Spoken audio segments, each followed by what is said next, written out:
when concert promoter Michael Henderson received an urgent phone call at 9:47 p.m. on November 3, 1991, during Nirvana's sold-out show at the Paramount Theater in Seattle.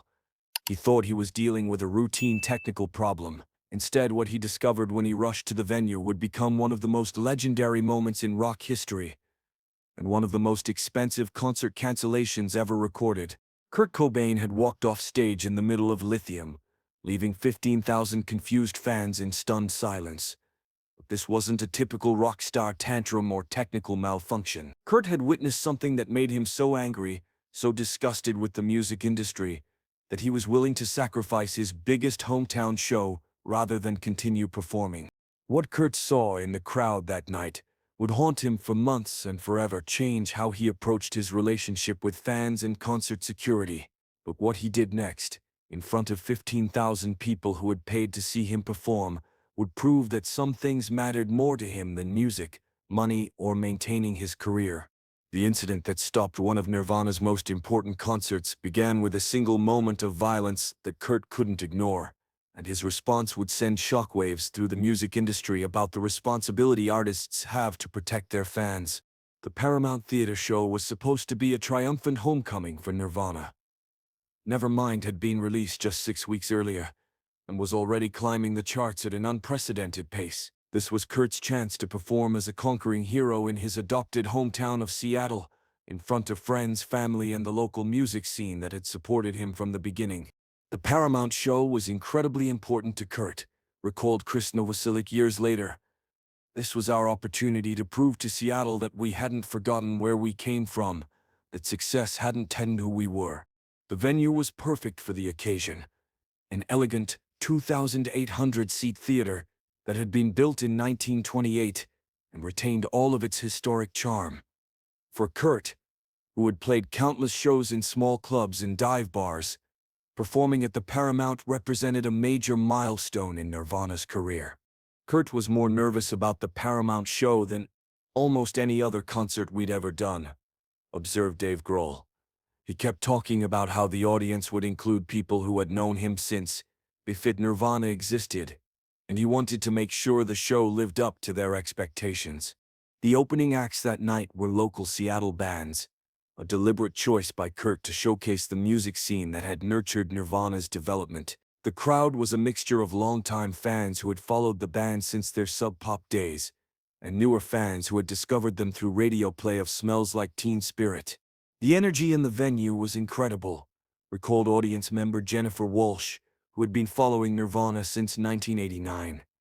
Everyone knew they were witnessing something special, a band that was about to become huge, playing in their hometown one last time before everything changed. The first part of Nirvana's set had gone perfectly. Kurt seemed relaxed and happy, joking with the audience between songs and clearly enjoying the opportunity to play for a hometown crowd. The band performed tight, energetic versions of songs from both Bleach and Nevermind, building to what should have been a career-defining performance. Kurt was in great spirits during the first half of the show, noted sound engineer Craig Montgomery, who was monitoring the performance from the mixing board. He was smiling, engaging with the audience, dining with more energy than I'd seen from him in months. The trouble began during the fourth song of the set, when Kurt noticed commotion in the crowd near the front of the stage. What he saw would instantly change his mood and ultimately end the concert prematurely. A young woman in the front row had apparently been pushed by someone behind her and had fallen forward, nearly hitting the stage. As she tried to get back up, a large security guard approached her aggressively, apparently that she was trying to climb onto the stage. The security guard was huge, probably 6'4" and 250 pounds, recalled audience member Mike Chen, who was standing nearby. The girl was maybe 5'2" and couldn't have weighed more than 110 pounds. She was clearly just trying to regain her balance, but the guard didn't see it that way. What happened next was captured by several amateur video cameras in the audience, footage that would later become crucial evidence in understanding Kurt's reaction. The security guard grabbed the young woman roughly by the arm and began dragging her toward the exit.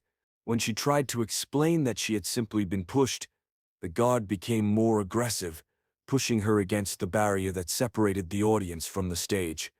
You could see that the girl was scared and confused, observed photographer Charles Peterson, who was shooting the show from the photo pit. She kept trying to tell the security guard what had happened, but he wasn't listening. Kurt had been in the middle of playing Lithium when he first noticed the altercation. Initially, he seemed to be trying to continue the song while keeping an eye on the situation, hoping it would resolve itself quickly. But the security guard's treatment of the young woman became increasingly violent. He pushed her again, this time hard enough that she fell to the ground, and then began shouting at her while she was down. That's when Kurt stopped playing, recalled Chris Novoselic. I saw him looking into the crowd with this expression of complete disbelief and anger. I'd never seen him look like that before. Kurt set down his guitar in the middle of the song, leaving Dave and Chris to continue playing while he walked to the front of the stage. The sudden absence of Kurt's guitar and vocals created an awkward musical moment that left the audience confused about what was happening. Kurt walked right up to the edge of the stage and started pointing at the security guard, remembered audience member Sarah Mitchell. You could see he was angry, but at first we thought maybe he was just trying to get the crowd to calm down. But Kurt's intentions became clear when he grabbed his microphone and addressed the situation directly. "Hey!" Kurt shouted into the microphone, his voice carrying clearly through the venue's sound system. "What the hell is going on down there?" The security guard, apparently unaware that he was being watched by the performer on stage, continued his aggressive treatment of the young woman. He pulled her to her feet roughly and began pushing her toward the exit. "Stop!" Kurt commanded into the microphone. "Leave her alone." The entire venue fell silent. 15,000 people turned their attention from the stage to the altercation in the front row, creating a spotlight effect on the security guard's behavior. But instead of backing down, the security guard became even more aggressive. Perhaps embarrassed by the public attention, he shoved the young woman harder, causing her to fall again. That's when Kurt completely lost it, Dave Grohl recalled. I've never seen anyone go from calm to furious that quickly. Kurt was absolutely livid. Kurt threw down his microphone, creating a loud feedback screech through the sound system, and stormed off the stage. The suddenness of his departure left Dave and Chris standing alone on stage, unsure of what to do. We didn't know if Kurt was coming back or if the show was over. Chris remembered. The audience was completely confused, and we were just standing there like idiots. But Kurt wasn't finished.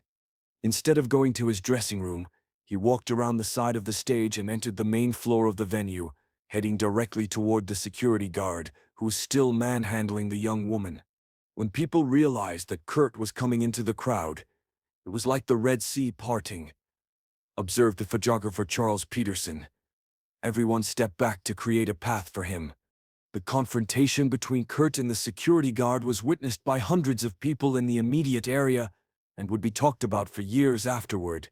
"You need to get your hands off her right now," Kurt told the security guard, his voice carrying the authority of someone who was clearly in charge of the venue for the evening. The security guard, suddenly realizing that he was being confronted by the evening's headliner, initially tried to justify his actions. "She was trying to get on stage," the guard protested. "I was just doing my job." "Bullshit," Kurt replied.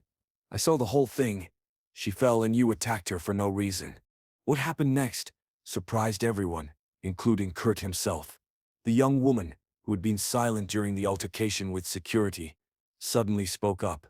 "Thank you," she said to Kurt, tears visible in her eyes. "I just lost my balance, and he started pushing me around. I wasn't trying to cause any trouble." Kurt's anger at the security guard was now mixed with compassion for the young woman, who was clearly shaken by her treatment. "What's your name?" Kurt asked her gently. "Amy," she replied. "Amy Rodriguez. I'm a huge fan. I've been looking forward to this show for months." Kurt turned back to the security guard with renewed fury. "You just ruined this girl's night because you couldn't tell the difference between someone falling and someone causing trouble," Kurt said. "That's unacceptable." The venue's head of security had by this point arrived to assess the situation, along with the concert promoter and several other officials. They were all aware that the confrontation was taking place in front of thousands of witnesses and needed to be resolved quickly. "Mr. Cobain, "We can handle this situation," the head of security said diplomatically. "Why don't you go back on stage and continue your show?" But Kurt wasn't interested in returning to the performance until the situation was properly addressed. "I'm not going back on stage until I know that this kind of thing isn't going to happen again," Kurt declared, "and I want an apology for Amy." The demand for an apology created an awkward standoff. The security guard was clearly reluctant to admit wrongdoing in front of such a large audience, while Kurt was equally determined not to continue the show until the matter was resolved. "It was like a Mexican standoff," recalled audience member Mike Chen. "Nobody wanted to back down, and meanwhile 15,000 people were just standing there watching this drama unfold." The venue management found themselves in an impossible situation. They couldn't force Kurt to continue performing, but they also couldn't completely undermine their security staff in front of such a large crowd. Finally, after several minutes of tense negotiation, a compromise was reached. The security guard would apologize to Amy, and the venue would implement new protocols for handling crowd control issues. "I'm sorry for the misunderstanding," the security guard said reluctantly. "I was trying to maintain safety, but I may have been overly aggressive." Amy accepted the apology graciously, clearly just wanting the situation to end so that the concert could continue. But Kurt wasn't satisfied with the grudging apology. "That's not good enough," Kurt said. "Amy, I want you to be my guest for the rest of the show. You're going to watch from the side of the stage so that nobody bothers you again." The offer to watch from the side of the stage was an incredible gesture that left Amy speechless. For a fan, the opportunity to watch a concert from the performer's perspective was a once-in-a-lifetime experience. "I can't believe this is happening," Amy said, still clearly shaken by the entire experience. Kurt's invitation to Amy created a buzz of excitement throughout the crowd. Here was a rock star who was willing to stop his own show to defend a fan and then invite that fan to join him on stage. "The whole crowd started cheering when they realized what Kurt was doing," recalled photographer Charles Peterson. "It was like watching someone's dreams come true in real time." But Kurt still wasn't ready to return to the stage. He had one more point to make to the audience and venue staff. Walking back toward the stage, Kurt picked up his microphone and addressed the entire crowd. "I want everyone here to understand something," Kurt said, his voice echoing through the venue. "The people in this audience are not the enemy. They're here because they love music, and they deserve to be treated with respect." The crowd erupted in applause, clearly appreciating Kurt's defense of their dignity. "If I see anyone, security, venue staff, anyone, treating our fans badly, I will stop the show again," Kurt continued. "Music is supposed to bring people together, not give some people an excuse to push other people around." The statement was a clear challenge to the venue's authority, but it was delivered with such conviction that the crowd's response was overwhelmingly positive. When Kurt finally returned to the stage with Amy at his side, the energy in the venue was completely different from what it had been before the incident. The crowd was more engaged, more appreciative, and more connected to the performance. "The rest of the show was incredible," recalled audience member Jennifer Walsh. "Kurt played with an intensity and passion that was clearly fueled by what had just happened." Amy watched the remainder of the concert from the side of the stage, occasionally visible to the audience, who would cheer whenever they caught sight of her. "Having Amy on stage with us changed the whole dynamic of the show," observed Dave Grohl. "It reminded everyone that this was about more than just music. It was about community and taking care of other." Kurt's defense of Amy became a defining moment in his relationship with his fans. Word of the incident spread quickly through the Seattle music scene and eventually reached national music publications. The story of what Kurt did for Amy showed a side of him that a lot of people hadn't seen before, noted music journalist Michael Azarid. Here was this guy who was becoming incredibly famous, but he was still willing to risk his career to defend someone who was being treated unfairly. The incident also had lasting effects on concert security protocols throughout the Pacific Northwest. Many venues began implementing training programs for security staff that emphasized de-escalation rather than aggressive crowd control. Kurt's confrontation with our security guard was a wake-up call for the entire industry, admitted the Paramount Theater's general manager years later. We realized that we needed to do a better job of training our staff to handle crowd situations without resorting to violence. For Amy Rodriguez, the experience became a life-changing moment that she would remember forever. Kurt didn't just defend me that night, Amy said in a later interview. He showed me that it's possible to stand up for what's right, even when it's difficult or uncomfortable. Amy went on to become an advocate for fan rights at concerts and eventually started a non-profit organization dedicated to improving safety and security at music venues. What happened to me that night at the Paramount could have been just a bad memory, Amy reflected. But Kurt's response turned it into something positive that inspired me to help other people. The concert itself, despite the interruption, was later regarded as one of Nirvana's best performances. The emotional intensity created by Kurt's defense of Amy seemed to energize the entire band. That show at the Paramount was special because it showed everyone what Kurt was really about. Chris Novoselic reflected years later. He wasn't just a musician. He was someone who genuinely cared about people and was willing to take risks to protect them.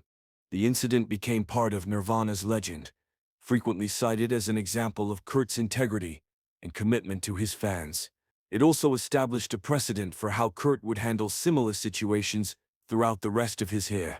After the Paramount show, Kurt became much more aware of crowd dynamics and security issues.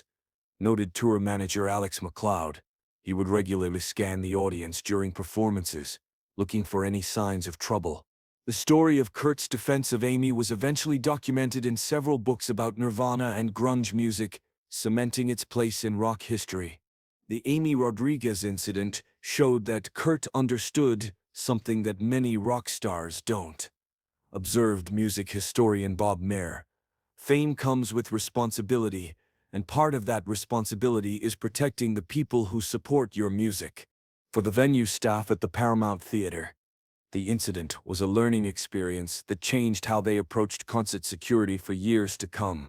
Kurt's confrontation with our security guard was embarrassing, but it was also educational, admitted the venue's head of security. We learned that aggressive crowd control often creates more problems than it solves. The concert industry as a whole began to take notice of the incident, with many venues implementing new policies for handling crowd control situations. The Paramount incident became a case study in how not to handle concert security, noted industry consultant Patricia Williams.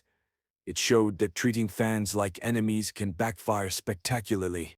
Kurt's willingness to stop his own show to defend a fan resonated with music lovers far beyond the Pacific Northwest. The story of what Kurt did for Amy spread throughout the music community, recalled music journalist Gina Arnold. It became a symbol of what the relationship between artists and fans should be like. The incident also influenced other musicians, who began paying more attention to how their fans were being treated at concerts. Kurt's example inspired other artists to take a more active role in ensuring fan safety, observed music industry veteran Danny Goldberg.